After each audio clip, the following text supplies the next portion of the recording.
के सैया हमर भोर दल ठोरिया कौन सी मीठ मार के सैया हमर भोर दल ठोरिया मूठ मार के सैया हमार भर देता ढोढ़िया। अरे हाँ भाई हाँ।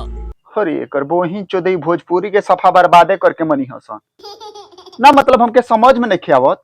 जब हेतवत माल बहिया पजरे बा तो सरवा मूठ मार के डोढ़िया का भरता तोरे पता नहीं।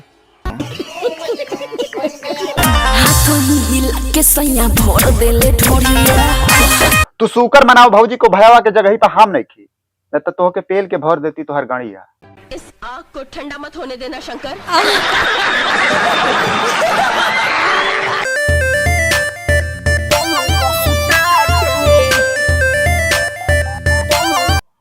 अरे भौजी रे ऊ का करवाव तली सैया से अपने रे। चाटेला सामान सैया पलंग पर सुता के। चाटेला सामान सैया पलंग पे सुता के। चाटेला सामान सैया पलंग पर सुता के। अरे शुकर मनाओ भौजी के ऊ भयावा खाली पलंग पे सुता के तोहर समनिया चाटा था, न तो हम तो पेल के दम धरती तो के लाड़े पर मुता के।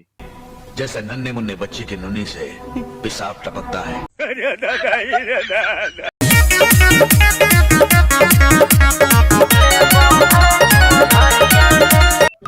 ई करे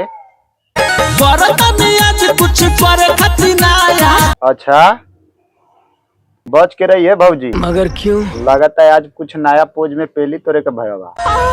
बोलो लाइट जरा के लेबो ए राजा की लेबो आजू अनहरिया में। ना तू लाइटे जरवा के मरवाब, न तो भयावा के लड़वा चल दी तोरे गणिया में।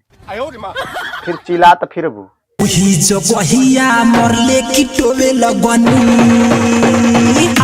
फिर क्या हुआ? सामान धके रोवे लगनी।